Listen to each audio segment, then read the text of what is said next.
no es una afección, la neurosis, la histeria en este caso, que tenga que ver con que pueda desenredar el médico solo, ¿sí?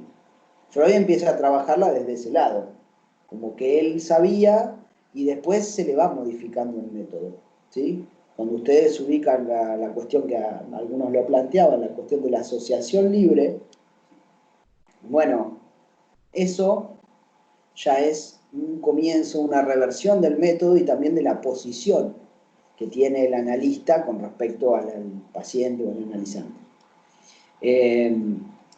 Pero digo, no está desconectado de lo que puede suceder ahora, eso, ¿sí?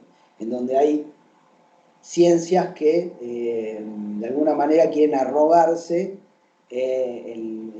digamos, el saber sobre cualquier inhibición en el aprendizaje o síntoma en el aprendizaje.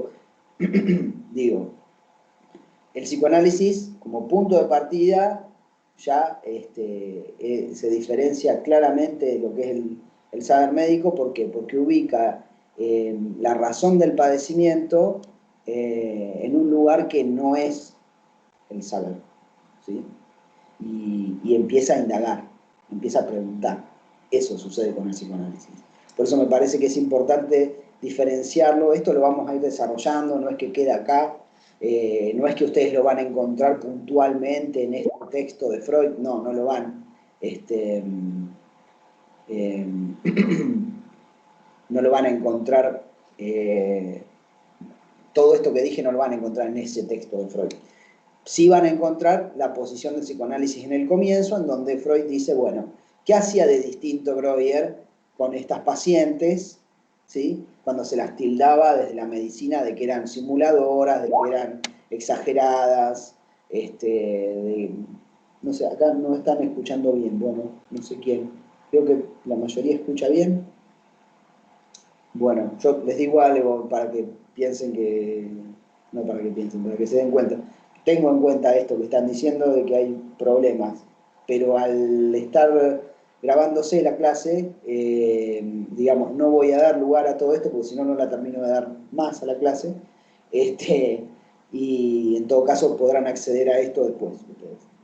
Bueno, les decía, Breuer trabaja distinto, hace otra cosa distinta de lo que pasaba con los médicos que prácticamente no le daban bola o las tildaban de engaños o se sentían impotentes con esta paciente que, a las cuales no podían curar, ¿no? No podían entender qué les pasaba. Bueno, Breuer hace otra cosa. Breuer también se sirve del método de Charcot, ¿no? Que era el de la hipnosis, ¿sí? Y bueno, Freud ahí nos va a contar un poco cómo hacía, que era, cuenta ahí ponerle la situación con Anao, digamos, en donde a ella le venían como ciertas fantasías en un determinado estado, que se llama estado como de ausencia. Y ahí, Breuer, ¿qué hacía? Le hacía hablar, le hacía decir, a ver qué era lo que a ella le venía mentalmente en ese momento. Ahí pueden encontrar un par de ejemplos que plantea Freud acerca de ciertas alucinaciones también. Pero a grandes rasgos, lo que primero empiezan a encontrar, o Breuer empieza a encontrar, es que ante el recuerdo, ¿sí?, de esas fantasías que estaban ligadas un poco a los síntomas que presentaba la paciente, cuando la paciente podía hablar sobre eso, ya como que sentía un poco de alivio, se quedaba como liberada. El problema era que no terminaba ahí la cosa, porque al otro día volvían a surgir otros síntomas. ¿Sí?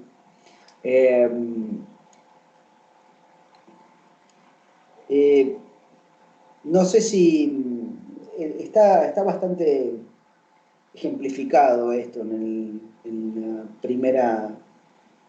primer capítulo, perdón, la primera conferencia, está bastante ejemplificado. No sé si entendieron ustedes muy bien esto de cómo es que hay como un síntoma, bueno, y esos síntomas de alguna manera se reconducen a ciertas vivencias, ¿sí? Que, no sé, hay un ejemplo que por ahí es claro, que es esto de, no sé si era Ana O, pero digo, esto de, creo que era que tenía asco a beber de un vaso, ¿no? Y bueno, en la hipnosis misma, Breuer la conduce ¿a dónde? La conduce a una escena en donde ella, no sé, no le caía bien la dama de compañía que tenía, y encima esa dama de compañía tenía un perro. Y ese perro lo vio tomando del vaso ella, le dio asco en ese momento, pero no dijo nada, ¿sí? Entonces, ese síntoma, de alguna manera, cuando ella recuerda esto, bueno, desaparece, desaparece el síntoma. Ahora, eh, esto, de alguna manera, digamos, empieza a tener un sentido, ¿sí? Para Freud. ¿Por qué? Porque para Freud, para Breuer también empieza a tener un sentido. El sentido es que, bueno, hay ciertos momentos en donde por una cuestión u otra la persona no puede decir algo, ¿sí? No puede exteriorizar el afecto, ¿sí? Y cuando eso se coarta, ¿sí? Esta exteriorización del afecto queda sin descarga, sin unirse a la representación que debería ir. En este caso, por ejemplo, ella pues, le podría haber dicho a la dama de compañía, saca tu perro mugroso de acá, ¿viste? O alguna cosa de esa, me da asco lo que hace o no sé qué. No dijo nada. Entonces, ellos empiezan a pensar que el síntoma tiene un entramado con esto, ¿no? Con una exteriorización de afecto que no se realiza y que se descarga de otra manera, ¿sí? O que causa los síntomas. Por eso Freud empieza a hablar ahí, o empieza a plantear, digamos, esta analogía entre lo que sería un síntoma y lo que él llama los monumentos, ¿sí? El síntoma como monumento, que yo les pongo ahí. ¿Por qué el síntoma como monumento? Digo, porque él dice que estos síntomas se producen porque hay ciertas reminiscencias, ¿sí? eh, que serían como recuerdos o restos de recuerdos, ¿sí? Reminiscencia es, yo tengo una vivencia y me queda una reminiscencia de eso, como una idea, así, como una sensación, pero no es eso, ¿sí? No es esa idea la que me queda. Esto es lo que sucede, ¿no? Hay ciertos traumas psíquicos, ¿no? Como esta situación en donde a Ana O le da asco lo del perro, pero eso se muda a un síntoma, ¿sí? Dice Freud que quedan asociados, ¿sí? Se asocia esa vivencia a otra cosa. En este caso, ¿a qué queda asociado? A beber de un vaso, ¿sí? A beber agua de un vaso, ¿sí? Asociado a eso, y queda asociado que el asco como afecto, queda asociado a eso, ¿sí? Entonces, ellas no se daban cuenta de dónde venían. ¿Cuáles eran las razones de estos síntomas? Aparecen cuando se las hipnotiza y se las hace hablar sobre eso, ¿sí? Se busca ver qué reminiscencias hay, qué restos quedaron. Por eso hace la metáfora, digamos, del monumento, ¿no? Freud dice, bueno, hay un monumento en Inglaterra que, no sé, representa tal cosa, representa, no sé, la quema, cuando ocurrió, cuando se quemó un pueblo, bueno, no sé, una cosa así, da como ejemplo. No importa eso, el ejemplo en sí, sino esta función de monumento del síntoma.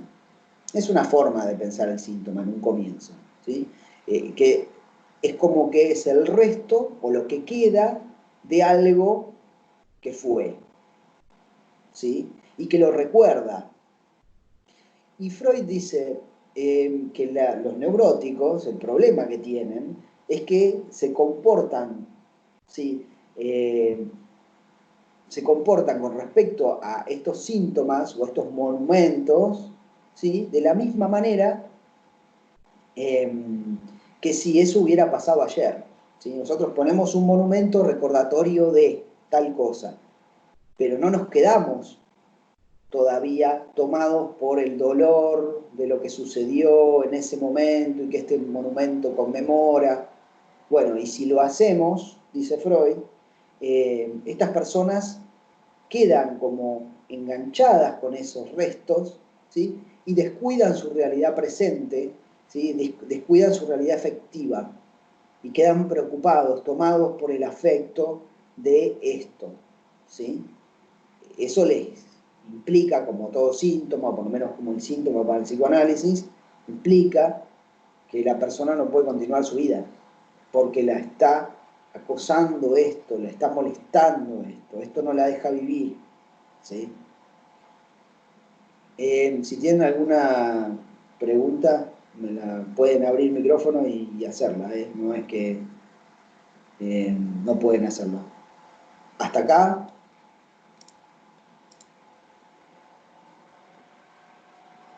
¿Cómo vienen?